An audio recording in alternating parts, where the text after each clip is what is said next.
주시는 하나님 말씀 함께 보겠습니다. 신약성경 데살로니가전서 1장 5절 한 절의 말씀입니다. 우리 신약 329쪽에 나와 있습니다.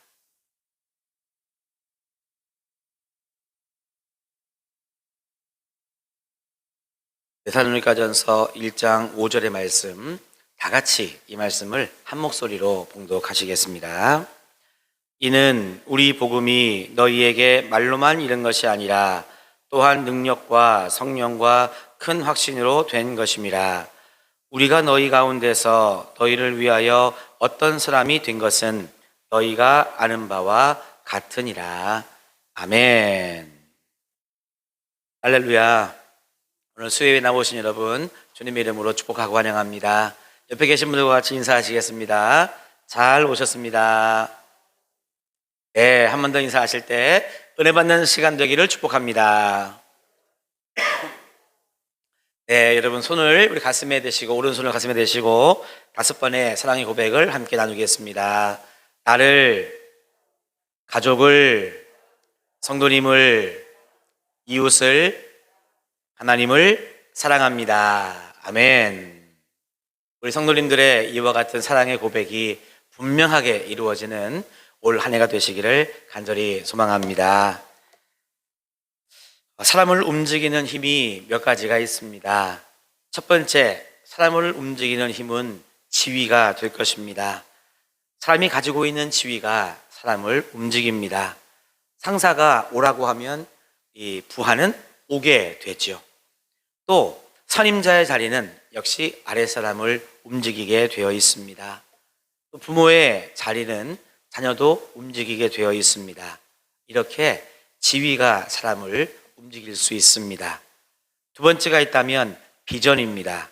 어떠한 비전을 가지고 있느냐에 따라서 어떠한 비전 아래 그 비전을 이룰 수 있는 일을 섬김을 하느냐에 따라서 사람들은 움직이게 되어 있습니다.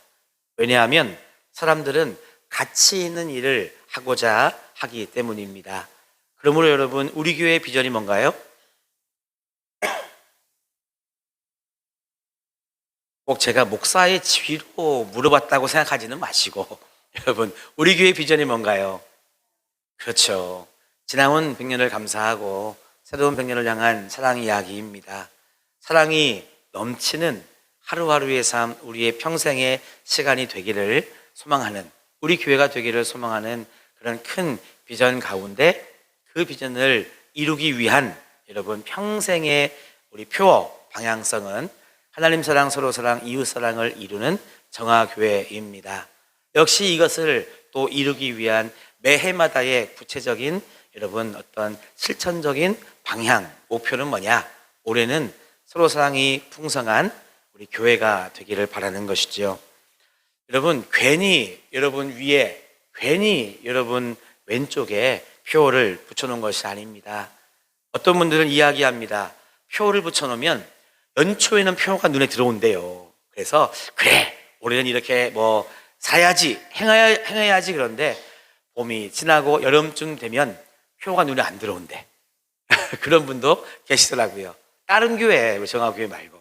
근데 여러분, 우리는 현수막이 문제가 아니라 현수막 또는 주보 또는 우리 교회 홈페이지 또는 우리가 대하는 여러 가지 만남과 시간 가운데 우리 교회가 어떤 비전을 품고 있느냐, 그래서 이 비전을 이루기 위해 우리가 구체적으로 무엇을 하느냐에 따라서 성도님들은 여러분 움직이고 따라가게 되어 있습니다.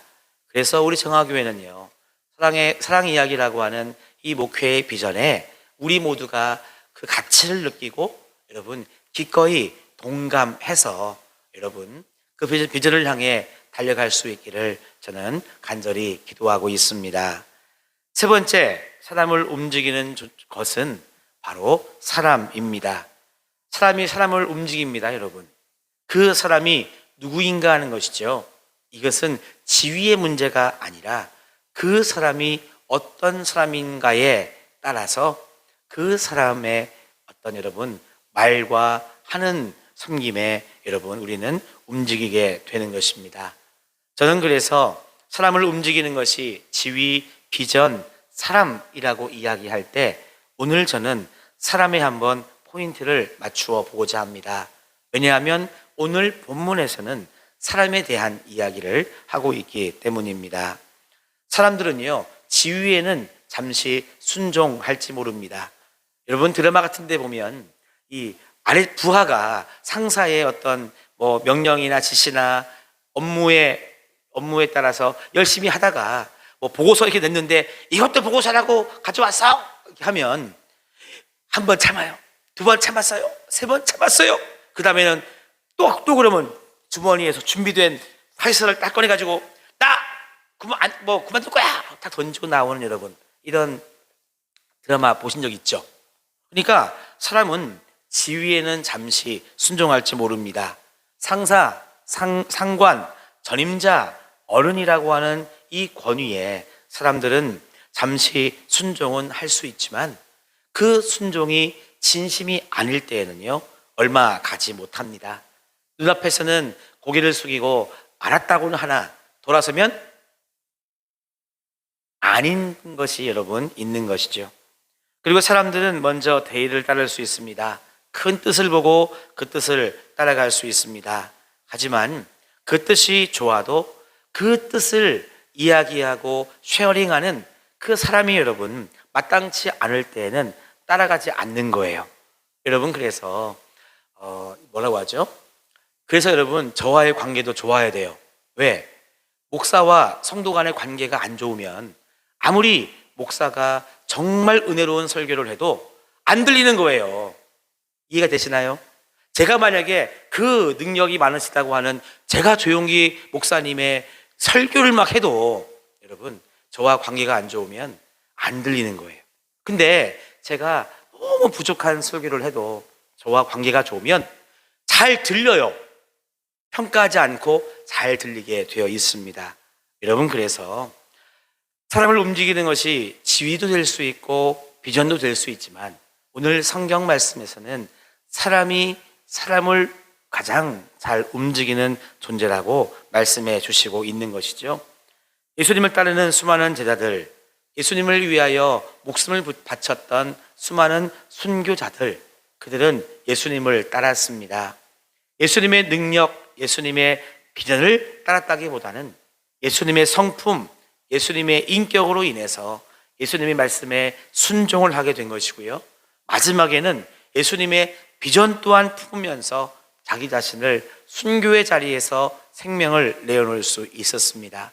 그래서 중요한 것은 사람이라고 하는 것이죠. 오늘 설교 제목이 나는 어떤 사람인가입니다. 그래요. 누군가가 나를 움직일 수도 있는데 나는 어떤 사람인가를 여러분 묵상해 본다면, 오늘 말씀을 통해 묵상해 본다면 나도 누군가를 여러분 조종하는 이런 개념이 아니라 내가 누군가에게 선한 영향력을 끼치고 그 사람을 진심으로 감동케 해서 여러분 하나님의 뜻, 하나님의 그 여러분 나라를 향해 함께 걸어갈 수 있도록 내가 섬길 수 있고 도울 수 있는 존재가 되는 것입니다. 데살로니가 교회는요, 제가 이미 지난주와 지지난주에 말씀드렸던 것처럼 바울이 약 3주라고 하는 짧은 시간 동안 전도하여 세운 교회입니다. 그때에 경건한 헬라인들의 많은 무리와 적지 않은 귀부인들도 이 바울의 복음을 듣고 예수를 믿게 되었습니다. 여러분 3주 만에 많은 사람들이 전도가 되고 교회가 세워졌다는 거 여러분 놀랍지 않습니까? 효율성으로 본다면 여러분 신앙생활은 효율성이 아닙니다. 오해하시면 안 돼요. 신앙생활은 효율성이 아니에요.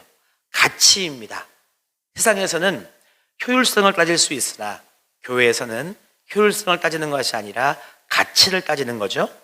만약에 효율성으로 바울의 복음 전도를 본다면 대박입니다, 여러분. 어떻게 3주 만에 많은 사람들이 전도가 되어 교회가 세워질 수 있느냐? 이것은 여러분 효율성으로 본다면 이보다 더 좋을 수 없는 건데 효율성으로 우리는 보지 말고 얼마나 바울이 진심을 다해 그리고 살아계신 하나님의 그 말씀을 전했으면 많은 영혼들이 감동이 되었을까? 그래서 바울은요, 오랫동안 이 데살로니가에 머물면서 교회를 든든히 하고 더 많은 사람들에게 복음을 전하기를 원했습니다. 하지만 바울을 시기한 유대인들이 이 불량배까지 막 동원해서 여러분 난장판을 만들고 또한 바울까지도 죽이려 했기 때문에 어쩔 수 없이 피해서 베로야에 갔다고 말씀을 드렸잖아요. 너무나 아쉬운 일입니다. 좀 더 이 바울이 데살로니가에 머물렀다면 정말 많은 영혼들을 구원할 수 있었을 텐데 안타까운 것은 사실입니다. 하지만 여러분, 하나님의 역사는 어디에 있느냐? 그럼에도 불구하고입니다. 우리 기독교는 그럼에도 불구하고의 종교라고 제가 예전에도 말씀드리지 않았습니까? 그럼에도 불구하고 하나님은 이 데살로니가 교회를 축복하시사 비록 바울은 어쩔 수 없이 피해서 다른 곳으로 갔지만 이 데살로니가 교회는 하나님의 은혜로 든든히 서 나가게 되었습니다. 교회 안에 있잖아요. 짧은 역사임에도 불구하고 믿음의 역사와 사랑의 수고와 그리스도에 대한 소망의 인내를 가진 그 초신자들이 여러분 교회를 든든하게 세워갔다는 것입니다. 그래서 본문 1장 말씀에 보면 데살로니가 교회가 믿음의 본이 되었다고 했는데 그것은 아가야와 마게도니아 지방에 이르기까지 소문난 교회가 되었다는 것입니다. 오늘날의 어느 교회처럼 할렐루야, 오늘날의 정화교회처럼 여러분 동네방네에 다 소문이 났다는 거예요. 이렇게 교회가 아름답게 데살로니가 교회가 아름답게 설 수 있었던 것은 바로 바울 때문이었습니다. 하나님의 역사하심은 너무나 당연하고 우리가 하나님께 영광을 올려드려야 되는 것이고 하나님은 그러면 누구를 사용해서 이 데살로니가 교회를 든든하게 세우셨느냐? 바로 바울이라는 존재를 썼다는 것입니다. 사도 바울, 그가 데살로니가에서 복음을 전했기 때문에 많은 영혼들을 구원할 수 있었고 교회를 세울 수 있었습니다. 여러분, 초신자는요, 누구를 보고 신앙을 배울까요?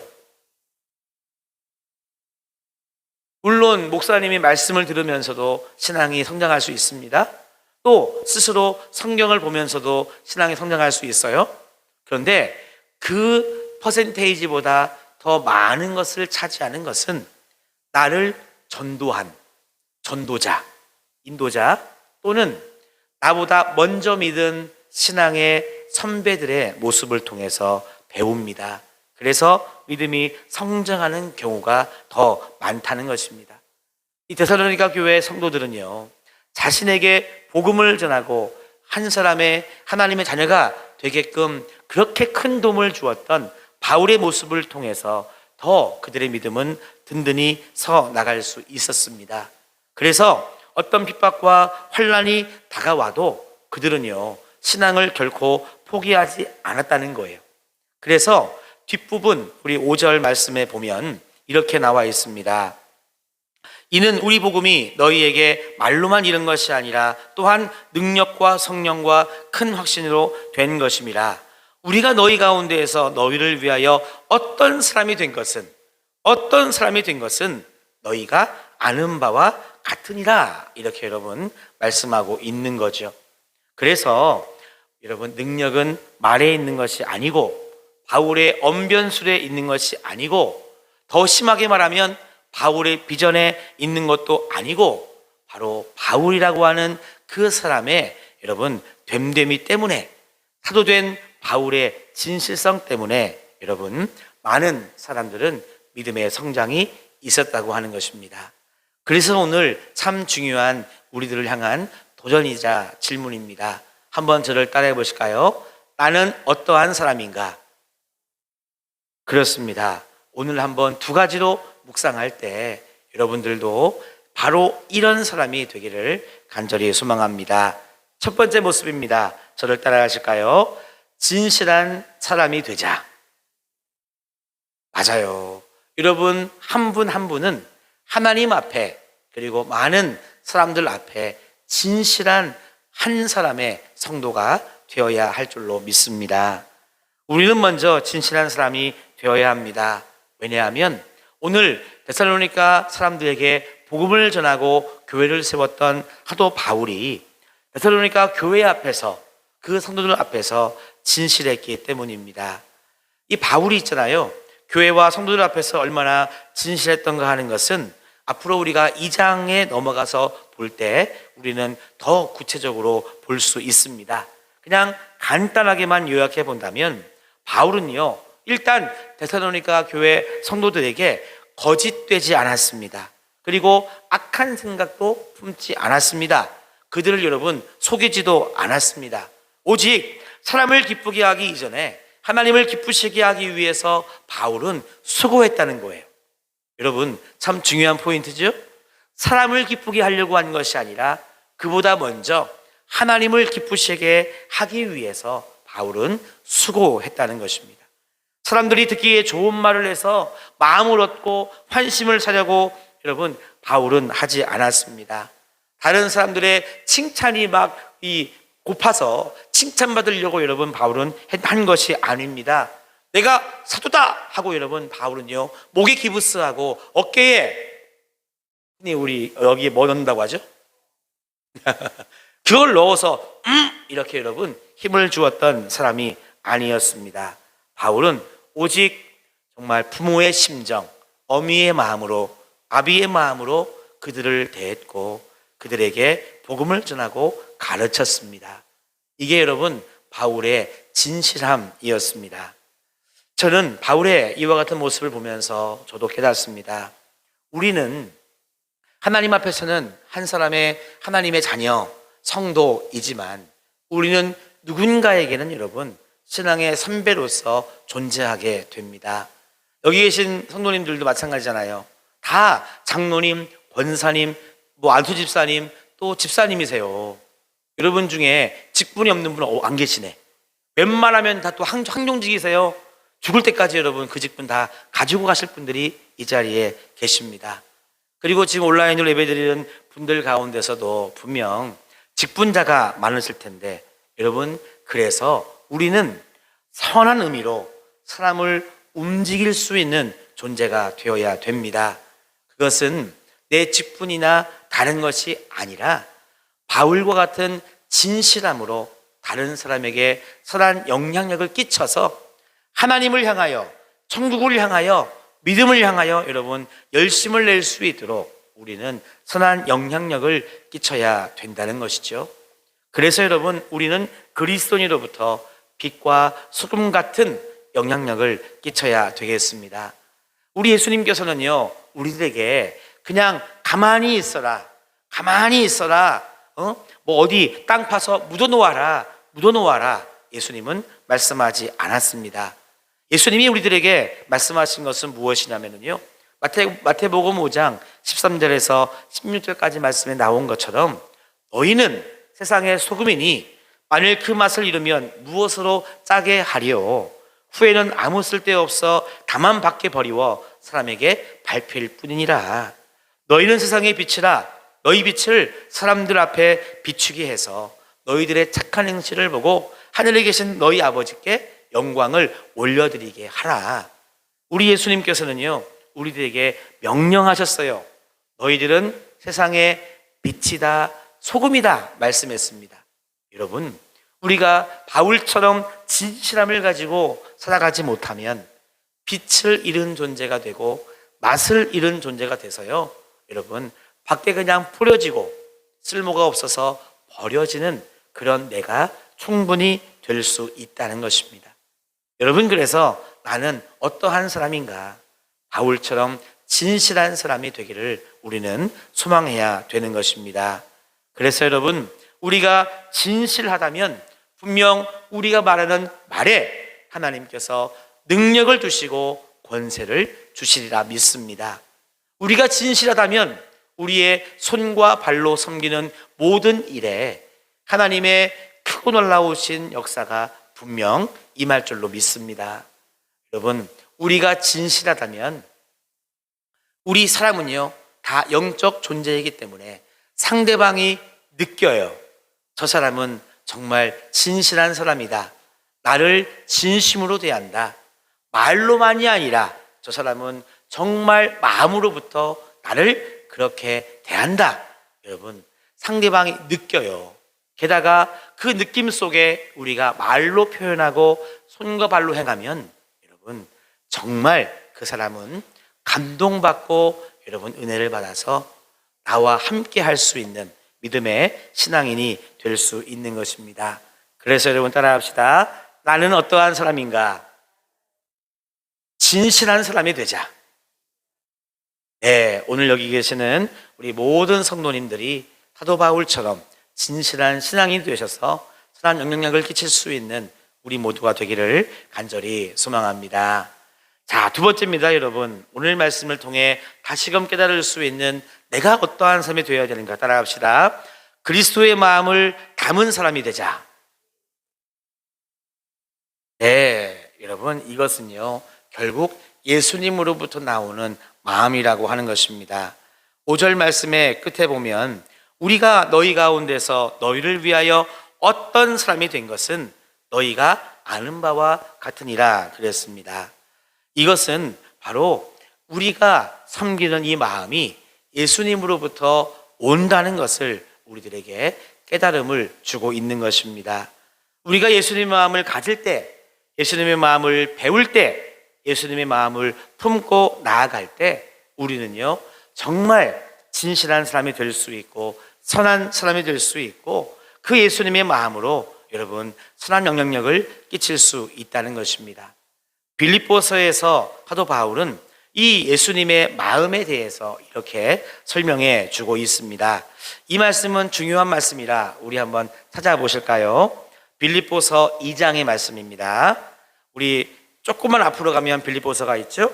몇 장만 넘기시면 빌립보서 2장 5절에서 11절까지의 말씀입니다. 319쪽인데요. 한번 찾아서 저와 여러분이 한 절씩 교독으로 봉독해 보겠습니다. 빌립보서 2장 5절에서 11절입니다. 제가 먼저 봉독해 보겠습니다. 너희 안에 이 마음을 품으라. 곧 그리스도 예수의 마음이니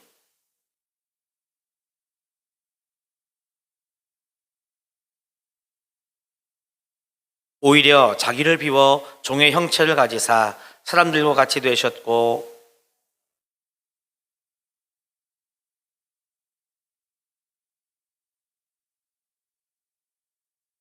이름으로 하나님이 그를 지극히 높여 모든 이름 위에 뛰어난 이름을 주사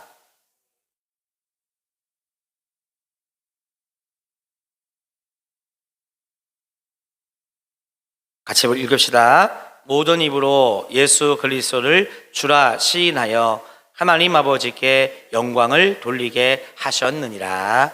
아멘. 그래요, 여러분. 바울이 빌립보서에서 내가 당신들, 빌립보 교회와 빌립보 교회 성도들 당신들을 위하여 내가 이렇게 헌신하고 희생할 수 있었던 이유가 뭐냐? 바로 내 안에 그리스도 예수의 마음을 품고 있었기 때문이다. 이 마음은 내 마음이 아니고 예수님이 나에게 주신 마음이다. 그래서 내가 빌립보 교회와 성도들을 이렇게 위하여 헌신하고 희생할 수 있었다고 바울은 이야기하고 있는 것입니다.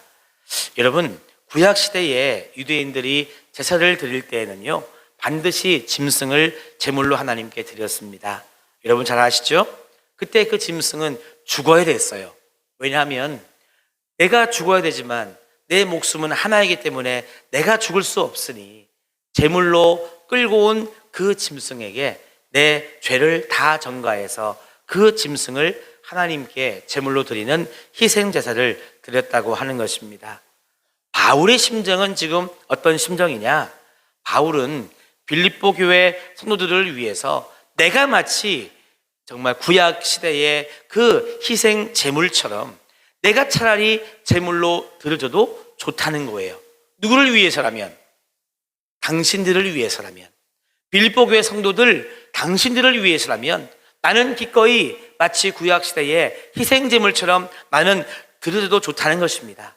이것은 무슨 말이냐면 그만큼 나는 빌립보 교회 성도들, 당신들을 뭐 한다? 사랑한다는 거예요. 정말 당신들을 나는 위한다는 것입니다. 당신들이 잘 됐으면 좋겠고, 믿음이 성장했으면 좋겠고, 믿음이 성숙했으면 좋겠고, 날마다 성령 충만했으면 좋겠고, 어떤 환난과 비박 속에서도 신앙을 잃지 않았으면 좋겠고, 반석 위에 세워진 신앙인이 되어서 비가 오고 바람이 불고 창수가 나도 전혀 흔들리지 않는 굳건한 신앙인으로서 서기를 바란다. 그런 당신들을 위해서라면 나는 기꺼이 내가 희생제물로 하나님께 드려지는 것처럼 내 모든 것을 다 내어놓을 수 있다는 그 바울의 진실한 마음이었습니다. 이 마음은 곧 예수 그리스도의 마음이었고 주님께서 주신 귀한 마음이었습니다. 여러분, 이 마음이 내가 스스로 마음먹는다고 가질 수 있습니까? 그렇지 않습니다. 십자가의 의미를 알고 그 십자가를 마음에 세우고 살아갈 때 가질 수 있는 마음이 바로 그리스도 예수의 마음인 것이고요. 내가 예수님을 인격적으로 만나고 얼마나 예수님이 나를 사랑하시고 끝까지 사랑하시는지, 얼마나 나를 긍휼히 여겨주시는지, 내 모든 죄와 허물을 당신의 보혈의 공로로 다 덮어주셨는지를 여러분 깨닫고 느끼고 느껴서 내가 십자가 앞에 진실하게 무릎을 꿇을 수 있을 때, 그때 품을 수 있는 마음이 예수 그리스도의 마음입니다. 세상 사람들은 여러분 고독합니다. 옛날에만 고독한 게 아니고요, 요즘은 더 고독합니다. 여러분, 얼마나 요즘 과학이 많이 발달했습니까? 얼마나 이성이 많이 발달했습니까? 이 핸드폰 있잖아요, 여러분. 아마 하루에 상당 부분을 핸드폰을 손에 쥐고 사시는 분들이 많으실 거예요. 조금만 뭐 하면 뭐가 왔나? 이렇게 막 열어보고 살펴보고, 그 다음에 조금만 뭐 하면 뉴스가 뭐가 있나 살펴보고, 조금만 뭐 하면 오늘 날씨가 어떻게 되나 살펴보고, 하루에 수백 번 핸드폰을 터치하시는 분들이 많으실 거예요. 핸드폰을 여러분 잘 사용만 하면 정말 무궁무진한 정보를 취득할 수 있습니다. 여러분, 그렇게 핸드폰만 있어도 세상 돌아가는 것뿐만이 아니라 수많은 지식을 얻을 수 있고요, 유튜브만 잘 사용해도 여러분 어디 가서 안 배워도요, 세상의 모든 것들을 디테일하게 배울 수 있는 그런 시대가 되었습니다. 그래서 요즘 현대인들은요, 하나님을 안 믿을 것 같죠? 종교심이 없을 것 같죠?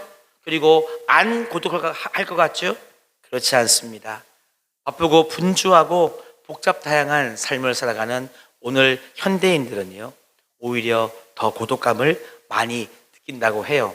그래서 설문조사를 한 것들을 보면 고독해서 외로워서 자살하는 사람들이 얼마나 많은지 모르고, 그래서 나는 자살하려고 했다는 여러분 설문조사가 얼마나 많은지 모르고, 나도 한 번쯤은 자살을 생각해 본 적이 있다라고 대답하는 사람들이 얼마나 많은지 모릅니다.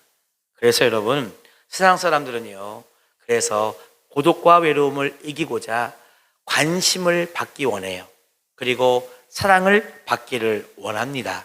그래서 어떻게 하면 다른 사람들의 관심을 끌 수 있을까, 칭찬을 받을 수 있을까, 사랑받을 수 있을까를 여러분 본능적으로 생각을 해요. 그래서 베풀기도 하고 나누기도 하고 돕기도 하는 것입니다. 아니면 내 스스로 내 능력을 증명하고자 열심을 내기도 합니다. 여기에 우리 그리스도인들이 여러분 예수님의 마음을 가지고 찾아갈 때 그들의 필요와 아픔과 눈물 속에서 우리는 맞춤형으로 섬길 수 있습니다. 왜냐하면 예수님께서 나를 구원하실 때 여러분 내 아픔과 내 어려움을 아시고 나에게 맞춤형으로 다가와 주셨기 때문입니다. 여러분들이 예수를 믿을 때 다 똑같은 여러분 입장에서 예수를 믿은 게 아닙니다. 나중에 여러분 다 우리 이렇게 서로 이야기하다 보면은요, 누구는 이렇게 해서 예수 믿게 되었고 누구는 저렇게 해서 예수를 믿게 되었다는, 예수를 믿게 된 동기도 여러분 다 다릅니다. 그리고 예수 믿은 다음에 내가 이때까지 살아오면서 우리 주님께서 도우시고 이끄시고 역사하신 것들을 이야기 나누다 보면, 우리 권사님은 우리 주님이 이렇게 도와주셨네요. 나는 이렇게 도와주셨어요.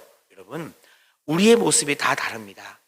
제가 무슨 말씀을 드리고 싶은 것이냐, 여러분, 나도 과거에는 고독했고 외로웠던 한 죽을 수밖에 없는 존재였는데, 나를 찾아오신 예수 그리스도 사랑의 주님은요, 그냥 던져주면서 네가 이 옷에 맞춰서 다이어트를 하든 살을 찌우든 그렇게 해서 이 옷을 입어라고 주시지 않는다는 거예요.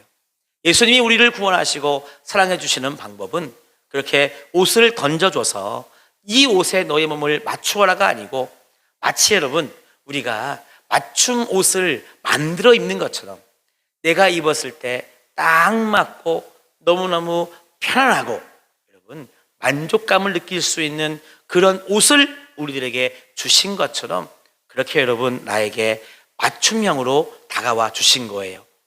여러분, 까다롭다고 하면 사람이 제일 까다로워요. 여러분, 이해하십니까? 사람의 마음을 여러분 얻는다는 게 얼마나 어려워요. 입맛도 까다롭고요, 또 여러분 옷을 고르는 것도 까다롭습니다. 얼마 전에 제 아내가 저에게 제가 옷이 없다고 이 와이셔츠 같은 남방을 하나 사왔어요. 근데 저를 놀래키려고 서프라이즈 하려고 사왔는지는 모르겠는데, 딱 사왔는데 첫눈에 제 눈에 마음에 안 들었어요. 그래서 얘기했습니다. 아니, 옷을 사주려면 나를 데리고 가던가, 아니면 가서 좀 이러한 디자인이 있다고 사진을 찍어서 보여주던가, 그냥 서프라이즈로 선물해 준 거 좋긴 한데, 옷 같은 경우는 취향이 있지 않냐, 내 마음에 안 들면 그거 분명 옷장에 걸려서 안 나온다, 이거. 그렇게 얘기를 하면서 결국은 오늘 첫 계시를 했습니다. 여러분, 우리가 세상 사람들에게 다가갈 수 있는 맞춤형은 바로 우리 안에 예수님의 마음이 담겨졌을 때, 예수님께서 우리들에게 당신의 마음을 주셨을 때 우리도 다른 누군가에게 맞춤형으로 다가갈 수 있습니다. 바울이 그랬습니다.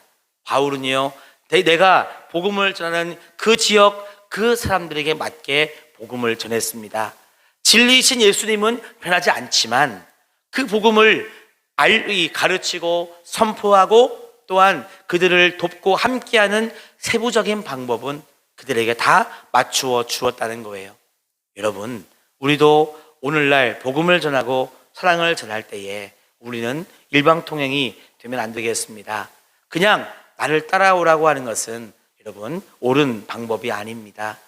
상대방을 놓고 기도하면서 그 사람의 마음을 헤아리고 그 사람의 입장에서 한번 생각해 보면서 내가 어떻게 하면 그 사람에게 정말 진실한 도움이 될 수 있고 그 아픈 마음을 위로해 줄 수 있을까, 소망이 될 수 있을까, 그 손을 잡아줄 수 있을까, 그래서 이 영혼을 구원할 수 있을까, 우리는 기도하며 하나님 아버지의 마음, 예수님의 마음을 품어야 되고, 그 모습으로 나아갈 때 우리는 그 다른 존재들에게 영향력을 끼칠 수 있습니다.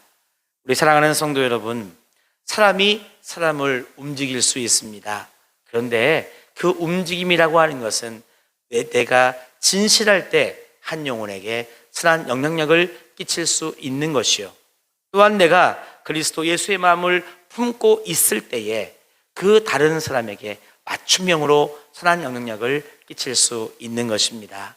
여러분, 한번 저를 따라해 봅시다. 가슴에 한번 손을 얹고 저를 따라해 보실까요? 나는 어떠한 사람인가? 진실한 사람이 되기를 원합니다. 그리스도 예수의 마음을 품은 사람이 되기를 원합니다.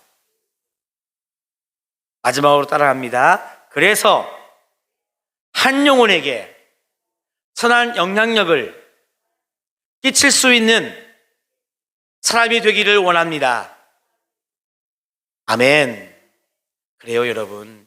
오늘 말씀처럼 우리 성도님들 한 분 한 분이 이와 같은 한 사람이 꼭 되셔서 누군가에게 선한 영향력을 끼쳐 그 영혼을 구원할 수 있는 모든 성도님들 다 되시기를, 제2의 사도 바울이 다 되시기를 주님의 이름으로 축원합니다.